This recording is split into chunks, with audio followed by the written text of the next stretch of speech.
Alright, we got some yams going for yam puree.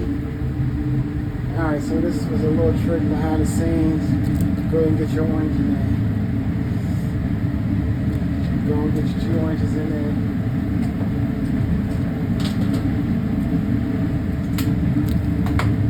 Cinnamon sticks. I don't know if y'all seen it or not, but it was a cinnamon stick that went in there. We throw another one in there for GP. And a little bit of nutmeg.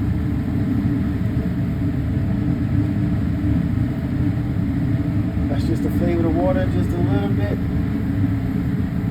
That's how it goes.